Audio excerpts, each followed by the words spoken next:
Lamb to the Slaughter by Roald Dahl. The room was warm and clean, the curtains drawn, the 2 table lamps alight, hers, and the one by the empty chair opposite. On the sideboard behind her, 2 tall glasses, soda water, whiskey, fresh ice cubes in the thermos bucket. Mary Maloney was waiting for her husband to come home from work.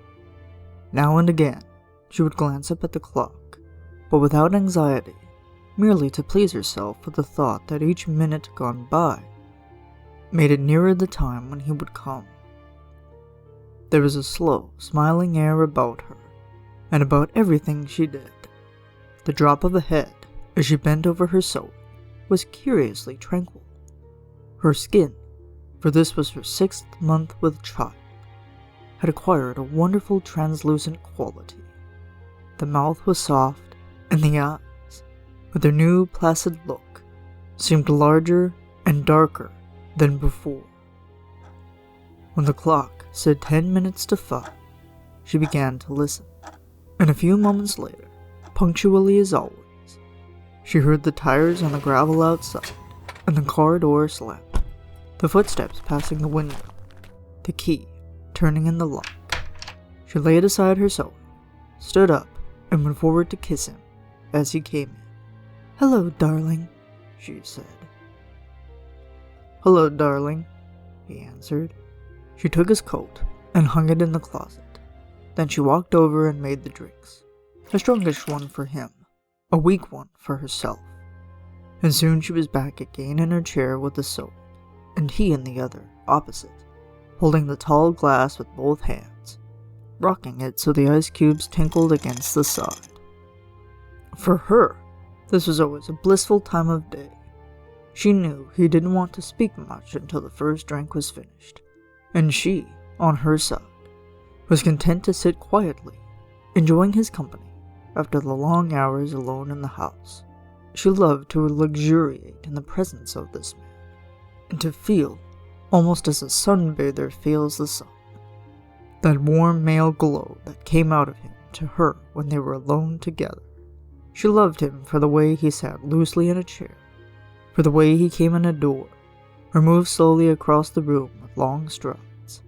She loved intent, far-away look in his eyes when they rested on her, the funny shape of the mouth, and especially the way he remained silent about his tiredness, sitting still with himself until the whiskey had taken some of it away. "Tired, darling?" "Yes," he said. "I'm tired." And as he spoke, he did an unusual thing. He lifted his glass and drained it in one swallow, although there was still half of it, at least half of it, left.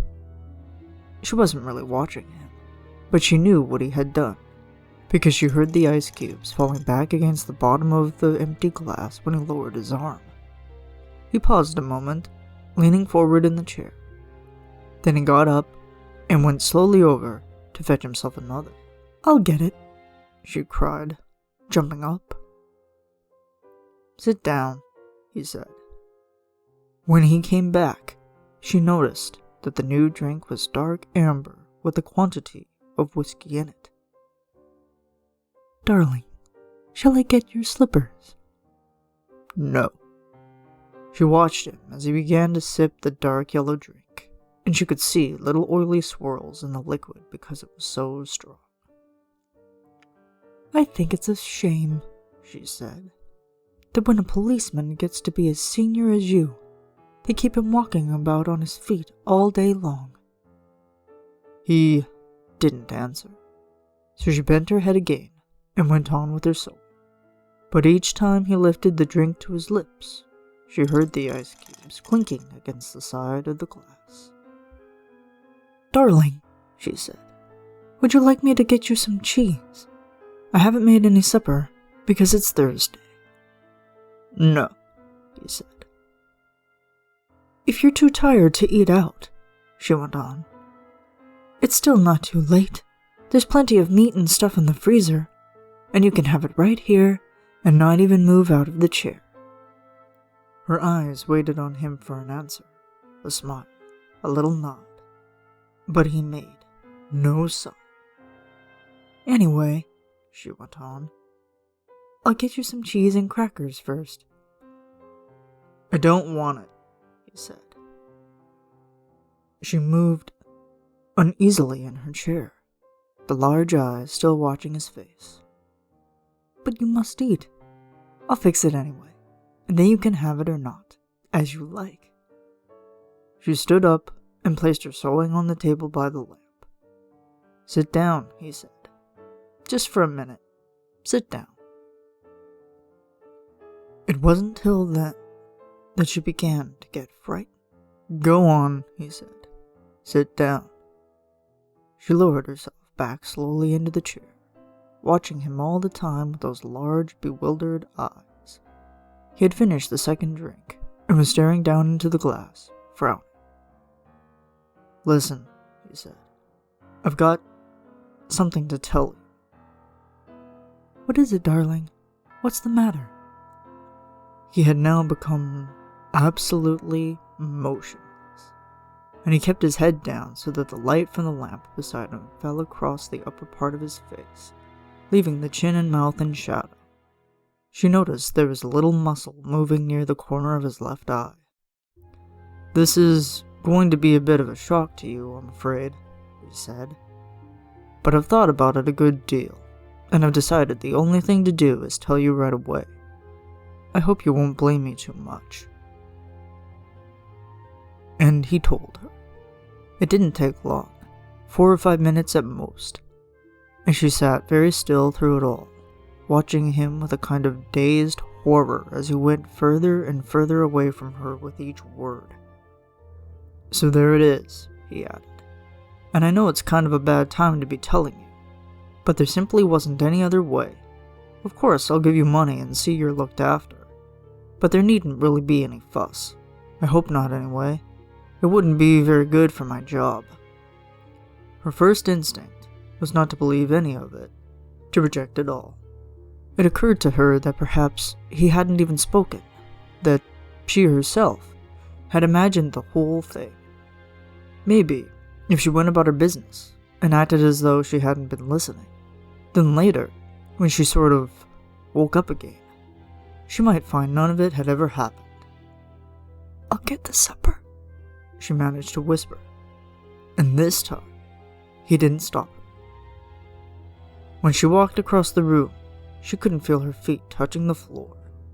She couldn't feel anything at all, except a slight nausea and a desire to vomit. Everything was automatic now. Down the steps to the cellar, the light switch, the deep freeze, the hand inside the cabinet taking hold of the first object it met. She lifted it out and looked at it.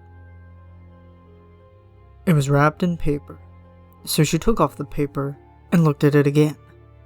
A leg of lamb. All right then, they would have lamb for supper. She carried it upstairs, holding the thin bone end of it with both her hands, and as she went through the living room, she saw him standing over by the window with his back to her, and she stopped. "For God's sake," he said, hearing her but not turning round, "don't make supper for me. I'm going out." At that point, Mary Maloney simply walked up behind him, and without any pause, she swung the big frozen leg of lamb high in the air and brought it down as hard as she could on the back of his head. She might just as well have hit him with a steel club. She stepped back a pace, waiting, and the funny thing was that he remained standing there for at least 4 or 5 seconds, gently swaying. Then he crashed to the carpet. The violence of the crash, the noise, the small table overturning, helped bring her out of the shock. She came out slowly, feeling cold and surprised, and she stood for a while blinking at the body, still holding the ridiculous piece of meat tight with both hands. "All right," she told herself, "so I've killed him." It was extraordinary now how clear her mind became all of a sudden. She began thinking very fast. As the wife of a detective, she knew quite well what the penalty would be. That was fine. It made no difference to her. In fact, it would be a relief. On the other hand, what about the child? What were the laws about murderers with unborn children? Did they kill then both mother and child? Or did they wait until the 10th month? What did they do? Mary Maloney didn't know, and she certainly wasn't prepared to take a chance. She carried the meat into the kitchen, placed it in a pan, turned the oven on high, and shoved it inside. Then she washed her hands and ran upstairs to the bedroom. She sat down before the mirror, tidied her hair, touched up her lips and face. She tried a smile. It came out rather peculiar. She tried again. "Hello, Sam," she said brightly, aloud. The voice sounded peculiar, too. "I want some potatoes, please, Sam. Yes, and I think a can of peas." That was better. Both the smile and the voice were coming out better now. She rehearsed it several times more. Then she ran downstairs, took her coat, went out the back door, down the garden, into the street. It wasn't 6 o'clock yet, and the lights were still on in the grocery shop. "Hello, Sam," she said brightly, smiling at the man behind the counter. "Why, good evening, Mrs. Maloney. How are you?" "I want some potatoes, please, Sam. Yes, and I think a can of peas." The man turned and reached up behind him on the shelf for the peas.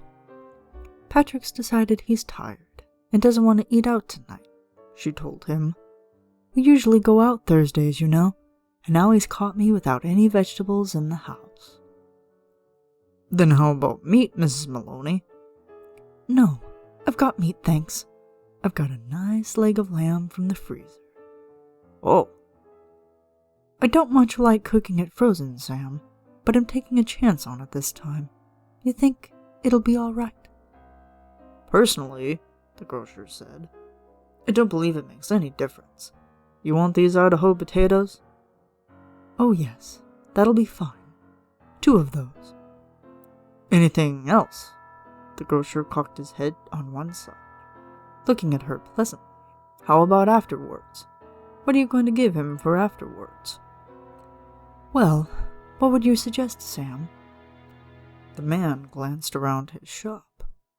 "How about a nice big slice of cheesecake? I know he likes that." "Perfect," she said. "He loves it." And when it was all wrapped and she had paid, she put on her brightest smile and said, "Thank you, Sam. Good night." "Good night, Mrs. Maloney, and thank you." And now, she told herself as she hurried back, all she was doing now. She was returning home to her husband, and he was waiting for his supper, and she must cook it good and make it as tasty as possible, because the poor man was tired, and if, when she entered the house, she happened to find anything unusual, or tragic, or terrible, then naturally it would be a shock, and she'd become frantic with grief and horror. Mind you, she wasn't expecting to find anything. She was just going home with the vegetables. Mrs. Patrick Maloney going home with the vegetables on Thursday evening to cook supper for her husband. That's the way, she told herself. Do everything right and natural. Keep things absolutely natural, and there'll be no need for any acting at all. Therefore, when she entered the kitchen by the back door, she was humming a little tune to herself and smiled. "Patrick," she called. "How are you, darling?" She put the parcel down on the table and went through into the living room.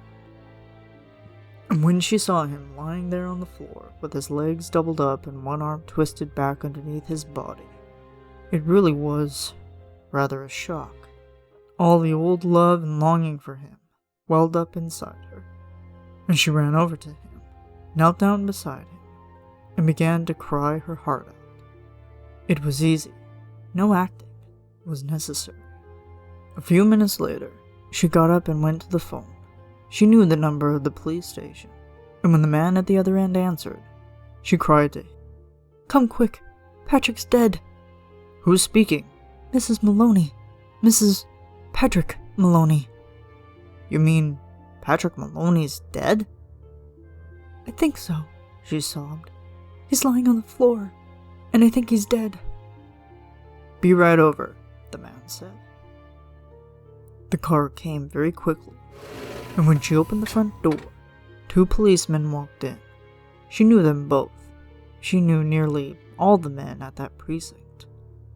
And she fell right into a chair, then went over to join the other one, who was called O'Malley, kneeling by the body.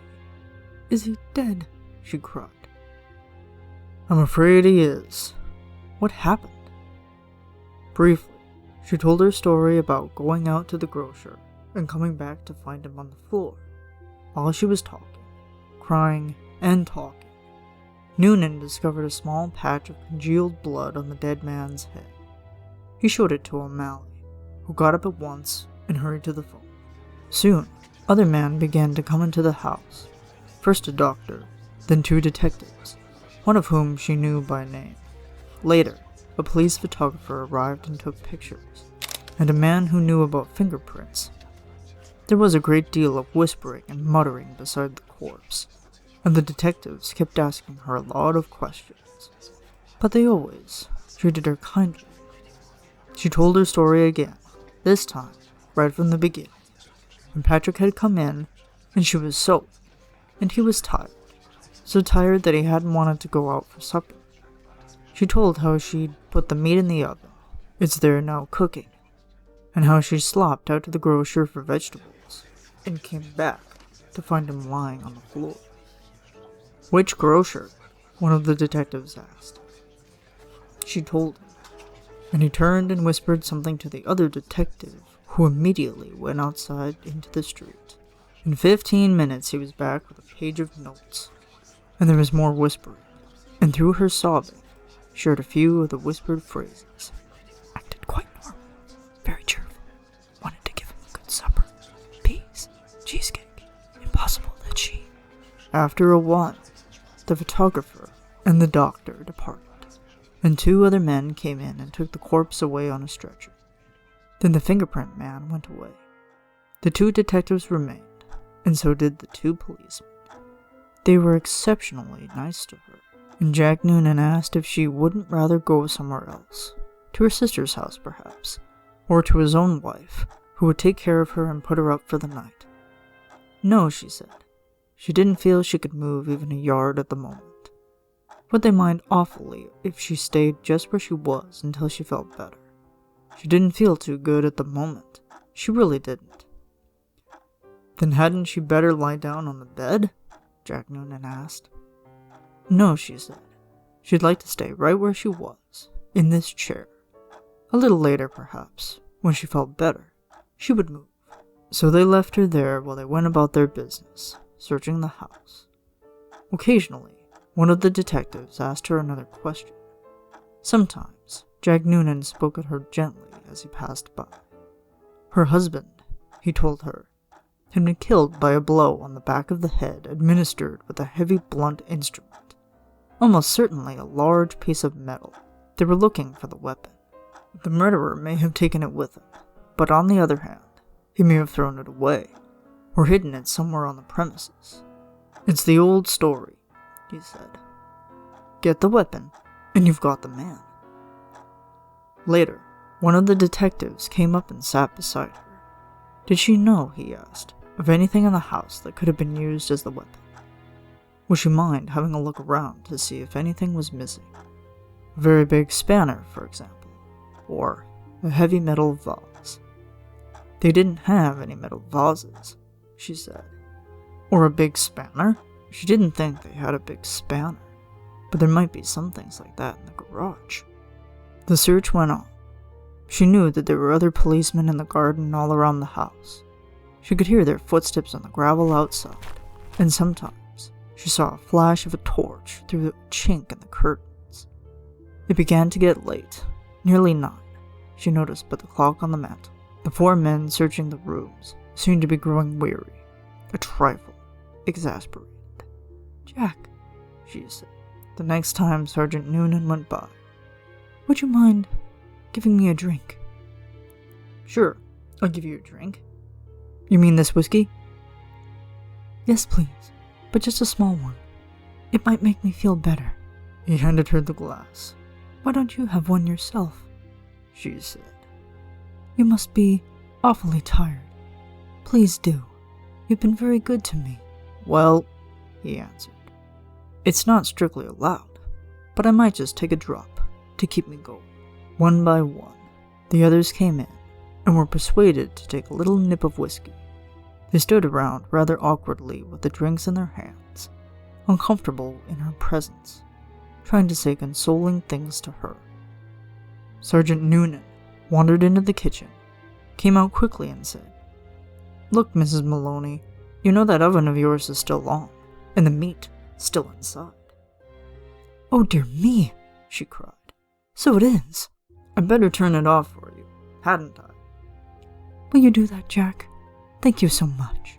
When the sergeant returned the second time, she looked at him with her large, dark, tearful eyes. "Jack Noonan," she said. "Yes?" "Would you do me a small favor? You and these others?" "We can try, Mrs. Maloney." "Well," she said, "here you all are, and good friends of dear Patrick's too, and helping to catch the man who killed him. You must be terribly hungry by now, because it's long past your supper time, and I know Patrick would never forgive me, God bless his soul, if I allowed you to remain in this house without offering you decent hospitality. Why don't you eat up that lamb that's in the oven? It'll be cooked just right by now." "Wouldn't dream of it," Sergeant Noonan said. "Please," she begged. "Please eat it. Personally, I couldn't touch a thing.